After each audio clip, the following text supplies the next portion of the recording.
Hello everyone, আমি অরুণিতে চলে এসেছি আবার একটা নতুন ব্লগ ভিডিও নিয়ে। দাঁড়াও ব্লগটা শুরু করার আগে তোমাদেরকে দেখা এখন কটা বাজে। এখন বাজে 4:29। সেলফি ক্যামেরায় ভিডিওটা করছি তো সেই কারণে ঘুরে গেছে টাইমটা। যাই হোক, মানে 4:30 বাজে, ভোর, বিকাল নয়। তো আজকে একদম ভোর ভোর থেকে কিন্তু ভিডিওটা স্টার্ট করছি। আর কেন এত সকাল সকাল ভিডিওটা স্টার্ট করছি সবটা তোমরা দেখতে পাবে। অবভিয়াসলি একটা জায়গায় আমরা ঘুরতে যাচ্ছি। তো বাবা, মা, বোন, আমি আর আমার ছোট মামা আর বড় মামা। চলো দেখা যাক কোথায় যাওয়া যায়। বেরিয়ে আবার তোমাদের সাথে দেখা হচ্ছে রেডি হয়ে। তো ফাইনালি বেরিয়ে পড়েছি গাইস। দৌড়াতে হচ্ছে কারণ ম্যাজিক চলে যাচ্ছে। অন্ধকার চারদিকে এখন। চলো দৌড়াই। বেরিয়ে আবার তোমাদের সাথে পরে দেখা হচ্ছে। ও ঠাম্মা আসছি। কই সে ঠাম্মা? বাই দ্য ওয়ে, তোমাদের বলে রাখি এটা কিন্তু 2-3 মাস আগের ভিডিও, মানে তখন কিন্তু শীতকাল ছিল। তো সেই জন্য কিন্তু আমরা দেখো বেরিয়েছিলাম 5টার দিকে, কিন্তু তখনও চারদিকে অন্ধকার ছিল। আর আমার বোন তো নাক ডাকিয়ে দেখি ম্যাজিকের মধ্যে ঘুমাচ্ছে। এখন আমি ভিডিও এডিট করছি, আমার পাশ থেকে বলছে এই আমার মুখটা কিন্তু দেখাবি না, বাট আমি তো দেখিয়ে দিয়েছি। তোমরা তো জানো আমার সরল মন থেকে দুষ্টুমি কখনো যাবে না। তো তারপর আমি আর আমার মাকে একটু দেখিয়ে নিলাম, আর ওই যে দেখো ভম্বল মতন ঘুমাচ্ছে। তো আমরা কিন্তু এখন ময়লাখোলাতে চলে এসেছি, মানে বসিরহাট ময়লাখোলা স্টেশনে চলে এসেছি। এখান থেকে এখন আমরা যাব শিয়ালদাতে। আমরা ভেতর দিয়ে হচ্ছিলাম, হ্যাঁ ভেতর দিয়ে যাচ্ছি। চলো। ট্রেন তো আমি দেখলাম 6:12-তে, কিন্তু বাবা বললো ওটা 5:58 নাগাদ 6টার মধ্যে দিয়ে দেয়। চলো তাড়াতাড়ি করে ট্রেনে উঠতে হবে, যাওয়া যাক। আমি রাস্তাঘাট দেখাতে বলেছি, আমি বলেছি আমার সবাই রাস্তাঘাটও দেখবে গাইস। সাথে কথা বলবো। শোনো গাইস, যাচ্ছি তীর্থ করতে, কোথাও ঘুরতে না। চলো তুমি কোথায় যাচ্ছি সেটা গিয়ে দেখা হবে তোমাদের সাথে। আমি আছি বসিরহাট স্টেশনে। হ্যাঁ তুমিও আছো, ঠিক আছে আমি তোমাকে 2 hours later. তো আমরা কিন্তু এখন শিয়ালদা স্টেশনে পৌঁছে গেছি। এই পর্যন্ত আসতে গিয়ে টায়ার্ড হয়ে গেছি, না জানি কি হবে। তো যাই হোক, এখনও তো 4-5 ঘন্টার জার্নি আছে। চলো। আর হ্যাঁ, আমরা যাচ্ছি কিন্তু গঙ্গাসাগরে, বলে দিলাম। তো চলো যাওয়া যাক। এখনই আমার মাথা ব্যথা ঘুরছে, টায়ার্ড হয়ে গেছি। তো যাই হোক চলো যাওয়া। শিয়ালদাতে এসে দেখো আমাদের ব্যাগের অবস্থা খারাপ হয়ে গেছে, বেচারি ছিঁড়ে গেছে। কি হবে আমার, এটাও দেখে আনতে পারিনি। যাই হোক, এই দাদুটার কাছ থেকে এখন ব্যাগটা সেলাই করে নিচ্ছি। কি রক্ষা বান্ধন বাঁধছে, তো দেখো লাকটা কি ভালো, পুরো একদম জানলার পাশে সিট পেয়ে গেছি। এই যে মা আর জয়নী কোথায় গেল, যাই হোক কোথায় গেছে, জানলার পাশে বসে যাচ্ছি। আর আমি ওখানে পুলিশ কাকুটাকে জিজ্ঞেস করছি, কাকু ট্রেনটা কোন দিকে যাবে, এদিকে নাকি এদিকে? তা বললো ওদিকে যাবে, ওদিকে। তো সেই হিসাবে আমরা কিন্তু সোজা সাইডে বসে পড়েছি। আর লেডিসটা একদমই ফাঁকা ছিল, লেডিসের ভিড় ছিল না, তো সেই কারণেই। চলো তো গো টু গঙ্গাসাগর, চলো আবার পৌঁছে দেখা হচ্ছে। তো যাই হোক, যেতে যেতে লক্ষ্মীকান্তপুরে কিন্তু অনেকক্ষণ ট্রেনটা দাঁড়িয়েছিল, তাই আমরা কিন্তু এখান থেকে টুকটাক খাওয়া দাওয়া করছিলাম, মানে সেরকম কিছু না, বিস্কিট আর ওই যে লজেন্স ফজেন্স এইসবই। তো যাই হোক, আমার কিন্তু মাথাটা একটু ঘোরাচ্ছিল, তাই আমি একদম জানলাতে মাথা দিয়ে চুপচাপ বসেছিলাম।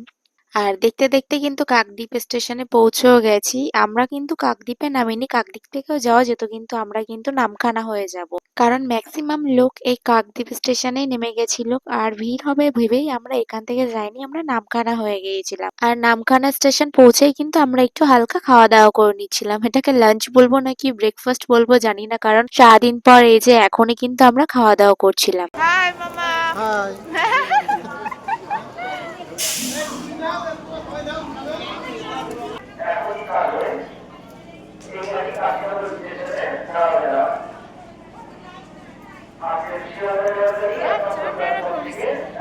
তো এই যে আমরা নামখানা স্টেশন থেকে এখন হাঁটা শুরু করেছি, এবার উঠতে হবে ভেসে।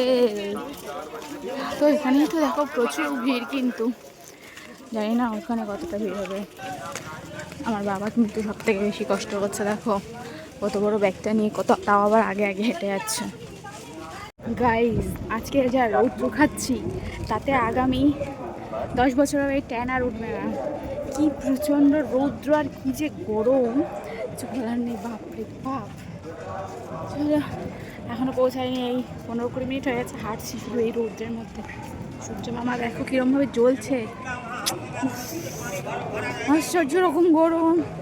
আমি ভেবেছিলাম মনে হয় এদিকে দ্বীপের মাঝখানে ঠান্ডা হবে, যদিও এখনো পৌঁছায়নি। ভীষণ গরম লাগছে। তো এবার বলি, আমার কিন্তু একটু বলাটা ভুল হয়েছে। আমরা কিন্তু ভেসেলে যাইনি, কারণ তখনও জানতাম না আমরা ভেসেলে যাব না, লঞ্চে যাব। তো নামখানা থেকে কিন্তু কোনো ভেসেল ছিল না, ছিল লঞ্চ। তো এদিকে কিন্তু এখানে ফ্রিতে জল পাওয়া যাচ্ছিল, আর সেদিন তো প্রচন্ড গরমও লাগছিল, সেই জন্য ওখান থেকে কিন্তু খানিকটা জল নিয়ে নিলাম, নিয়ে তারপরে এই যে কিন্তু চলে এসেছি লঞ্চ ঘাটে। আর এই যে কিন্তু আমরা এখন উঠবো লঞ্চে। ও, নিচেও জায়গা আছে আর উপর। চলুন মাথা নিচে মাথা নিচে আর কি বাস চলো চলো চলো চলো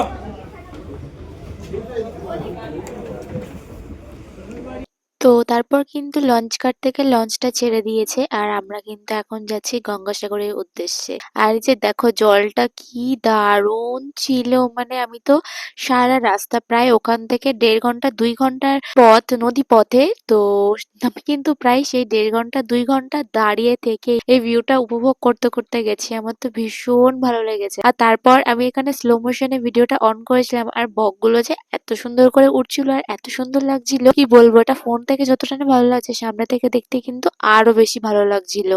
আর এখানে জলটা একটু লক্ষ্য করে দেখো, দুই ধারে জলের রং কিন্তু একেবারে ভিন্ন।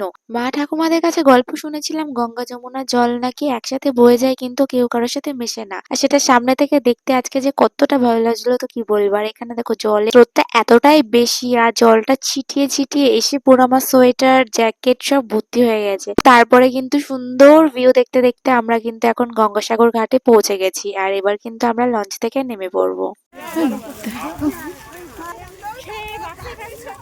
ধান ক্ষেত দিয়ে এখন যেতে হচ্ছে বাস ধরতে। আরে সরি, ধান ক্ষেত না, ধান তোলা হয়ে গেছে। আমার মা আর বাবা যাচ্ছে। ঠিক কথা, ধান ক্ষেতটা পরিষ্কার করার জন্য এই সিস্টেমটা করেছে, তা না? হ্যাঁ, তাই বলো। তো তারপরেই কিন্তু লঞ্চ ঘাট থেকে কিছুটা পথ হেঁটে এসেই কিন্তু ম্যাজিক ধরে আমরা সোজা পৌঁছে গিয়েছিলাম গঙ্গাসাগর মেলার একেবারে গেটের সামনেই। আর তারপর ঘর খোঁজার জন্য আমরা যে এখান থেকে যে পরিমাণ হেঁটেছি তা বলতে গেলে হয়তো পুরো ব্লগটাই শেষ হয়ে যাবে। যাই হোক, আমরা কিন্তু তারপর ওই গেট থেকে ঢুকে ফার্স্ট আর কোথাও না গিয়ে সোজা চলে এসেছিলাম কিন্তু সাগরের পাড়ে। তো আমরা কিন্তু ফার্স্ট 0 পয়েন্ট গেটের মুখেই ঢুকেছিলাম, আর এখানে কিন্তু একটা ভাতের হোটেল ছিল, তাই আমরা কিন্তু এখান থেকে সবজি ভাত খেয়ে তারপর এই সাগরের পাড়ে সুন্দর সানসেটটা উপভোগ করে এবার কিন্তু আমরা সেই হাটে লাগাবো, মানে আমাদের রুম খোঁজার জন্য। তো সাগরের পাড়েই কিন্তু এই সুন্দর গঙ্গা মাতার মূর্তিগুলো ছিল, সেগুলোই কিন্তু আমরা দর্শন করতে করতে হাঁটতে হাঁটতে এগিয়ে যাচ্ছিলাম। আর যেতে যেতেই কিন্তু দেখা হয়ে গেল ইসকন মন্দির থেকে পরিক্রমাতে বেরিয়েছিল সেটাই।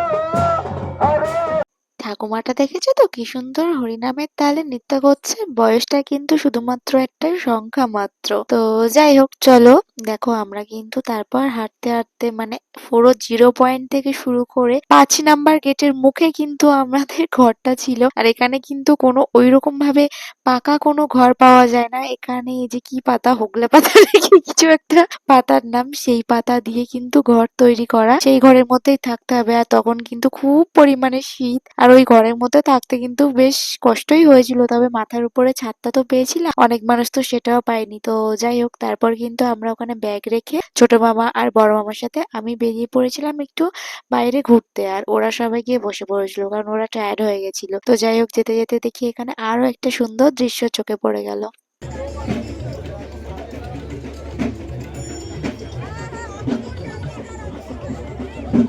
কিছু একটা হচ্ছে, এগুলোই তো দেখার।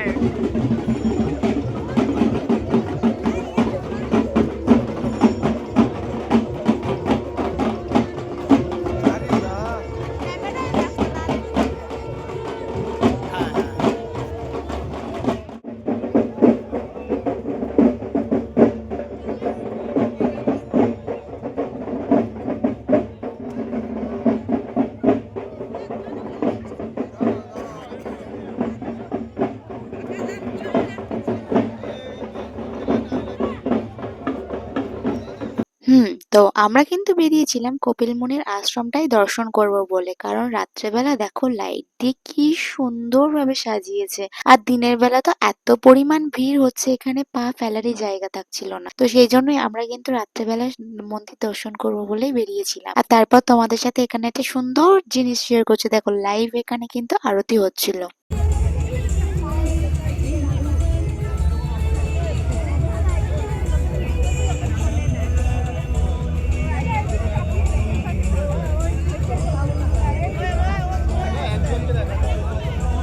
কিন্তু দুর্ভাগ্যবশত আমরা ওখানে বেশিক্ষণ অপেক্ষা করতে পারিনি, কারণ জয়নীর প্রচন্ড পরিমাণে শরীর খারাপ লাগছিল। সেই জন্য বাবা ফোন করেছিল চটপট ওখান থেকে ক্যাম্প থেকে ওষুধ নিয়ে যাওয়ার জন্য। তো সেই কারণে আমরা কিন্তু বেরিয়ে পড়েছিলাম। আর এখানে ফ্রেশ মুড়ি ভাজছিল, তাই রাতের খাবারের জন্য এখান থেকে মুড়ি আর বাদাম আর চানাচুর নিয়ে আমরা কিন্তু চলে গেছিলাম রুমের দিকে। ও হ্যাঁ, বলাই হলো না, ও বাড়ি থেকে মানে ভাস্করদের বাড়ি থেকে কিন্তু মা আর মামি আরো অনেকেই গিয়েছিল কিন্তু গঙ্গাসাগরে, আর ওদের জন্যই কিন্তু আমরা রুমটা পেয়েছি। না হলে আমরাও হয়তো বাকিদের মতো রাস্তাতেই থাকতাম, কারণ আজকে কোনো রুম পাওয়া যাচ্ছিল না। আমরা পুরো 0 নাম্বার থেকে 5 নাম্বার গেট পর্যন্ত এসেছি, একটা পর্যন্ত রুমও ফাঁকা ছিল না। কিন্তু এই মা আর মামিরা আগে থেকে এসেই জায়গা রেখেছিল বলে আমরা কিন্তু এখানে এসে থাকতে পেরেছি। তো যাই হোক, তারপরে মা আর মামিদের সাথে আমি একটু হাঁটতে বেরিয়েছিলাম, তারপর ওরা রুটি আর তরকারি কিনলো, তারপরে আমরা কিন্তু আবার যাচ্ছি এই যে আমাদের রুমের দিকেই। আমরা কোথায়? এই যে আমাদের জায়গা, সব ঘুমাচ্ছে মামারা। এই পাশে আমরা 3 জন থাকবো, মামি, মা আর আমি। 2 hours later.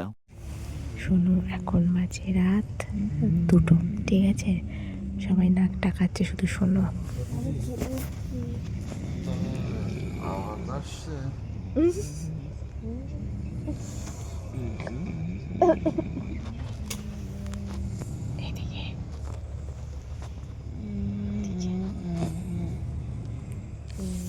চারিদিকে শুধু ঘর ঘর আওয়াজ।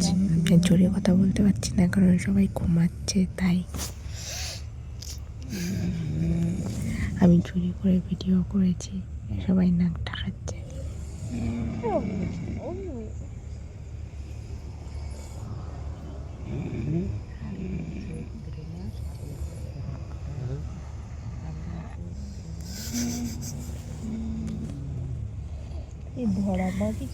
আমাদের আরেকটা জিনিস দেখায়, দেখো। এই যে একটা আমাদের একখানা বড় দরজা দিয়েছে, মানে হাওয়া খাওয়ার জন্য। তো সেখান থেকে আবার সুন্দর হাওয়াও আসছে, বেশ ভালোই লাগছে। কিন্তু ডিসেম্বরে শীতকালে খোলা ঘরে দেখো চারদিক ফাঁকা। চারদিক ফাঁকা বলতে উপরটা ঘেরা আছে, কিন্তু এই পায়ের দিকে পুরো ফাঁকা। ও কি ঠান্ডা গো। আর আমার কিন্তু এই খোলামেলা জায়গাতে একদমই ঘুম আসছিল না। আমি শুধু তার নাক ডাকানোই ভিডিও করে যাচ্ছিলাম। মাঝে মনে হয় 1 ঘন্টা মতন আমি শুধু ঘুমিয়েছিলাম। তাই মা আর ছোট মামারা বললো এর থেকে চল একটু হেঁটে আসি। তাই কিন্তু আমরা এই রাত দুপুরবেলা এখন কিন্তু বেরোবো একটু হাঁটতে। তো এখন বাজে রাত 3টে, আমরা কিন্তু ঘুরতে বেরিয়েছি ছোট মামার সামনে। ওই যে পেছনে মা আর বোন আর বড় বাবা। চলো, ঘুরতে বেরিয়েছি। কোথায় কি আছে, মানে কে কোথায় কী করছে সেগুলো দেখতে হবে। চলো চলো, তোমাদেরকেও দেখাবো। দেখো এখনও কিন্তু রাত্রি, কিন্তু চা নিয়ে বেরিয়েছে, কারণ চারদিকে সবাই শুয়ে আছে বাইরে, তো সেই কারণে। আর এই ঠান্ডা পড়ছে আজকে খুব, কত কষ্ট পাচ্ছে মানুষগুলো। দেখো সবাই কীভাবে শুয়ে আছে। চারদিকে সব বাইরে খুব ঠান্ডা, বিরাট ঠান্ডা। ওইদিকে কিন্তু মেলা। ওরে বাবা, বাইরে তো হেভি ঠান্ডা। এই বিচুলি টেনে নি, চলো দিন। হ্যাঁ, তলায় পাতাতে হবে না, পেপার দিয়ে ঠান্ডা উঠছে খুব। দেখো সবাই কিন্তু এই ফাঁকা জায়গাতেই শুয়ে আছে। আজকে কিন্তু প্রচন্ড ঠান্ডা। তো মন্দিরের চূড়া, তার মধ্যে সবাই শুয়ে আছে বাইরে। ইস, কত কষ্ট করছে মানুষ, বিরাট ঠান্ডা। দেখো সবাই কিন্তু পেপার টেপার টানিয়ে তাই শুয়ে আছে। দেখো এই পথ দিয়ে না, এই মামা এই পথ দিয়ে, এইটা দেশে এই মানুষ মানুষ এখানে মানুষ, এখানে মানুষ মামা। মানুষ তাই কি এখান থেকে যাওয়া যায়? এই জায়গা দেয় না গেলে তো না মামার পায়ে লাথি টাথি লাগে কিনা। ওই তো পিলগ্রিম লেখা ওখানে। আহা, কি সুন্দর লাইটিং করেছে, কি সুন্দর। রাত 3টের পরিবেশ গঙ্গাসাগরে। তো আমরা কিন্তু এখন এসেছি সাগর দেখতে। চলো চলো চলো, দেখা যাক।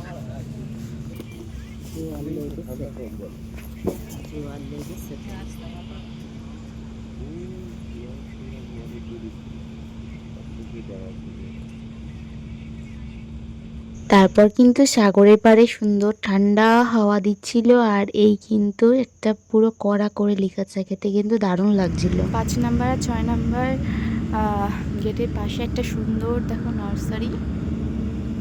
আর আমরা কিন্তু যে ওটা আছে ওর নিচেই আছি। দেখো কি সুন্দর ফুলের বাগান চারদিকে। এবার হয়েছে আরেক কাণ্ড। সাগর থেকে ঘুরে ফিরতে ফিরতে কিন্তু আমরা আমাদের ঘরের পথটাই হারিয়ে ফেলেছিলাম। এখান থেকে সেখান, সেখান থেকে সেখান খুঁজে ফাইনালি কিন্তু একটা পথ খুঁজে পেয়েছি। চারদিকে সবাই ঘুমাচ্ছে ফাঁকা জায়গাতে।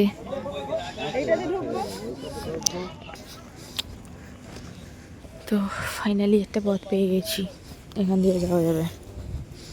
চলো যাওয়া যাক। মাথার পাশে বাবাও নাকটা খাচ্ছে, মাথার পাশে নাকটা খাচ্ছে। আমি এদিকে ফিরলে হ্যাঁ, ওদিকে আবার বড় মামা নাকটা খাচ্ছে। এদিকে হলো তোমার বাবা। হ্যাঁ, আর মাথার কাছে ওই বুড়িগুলো, মাথার ওইদিকে ওই বুড়িগুলো। আর মাথার ওই সাইডে আবার হ্যাঁ, সাইডে ইয়ে দিয়ে আছে, খুব কষ্ট কষ্ট করে যদি দেখতে সে যা কষ্ট। আমি যে আমাদের ঘরে যাওয়ার পথ পেয়ে গেছি। এই যে অলি গলি সুড়ঙ্গ। তো এইসবই করতে করতে তো ভোরও হয়ে গেছিল। তো চলো আজকে গঙ্গাসাগরের প্রথম দিনের ব্লগটা এখানে এন্ড করছি। বাই, পরের ব্লগে আবার তোমাদের সাথে দেখা হচ্ছে।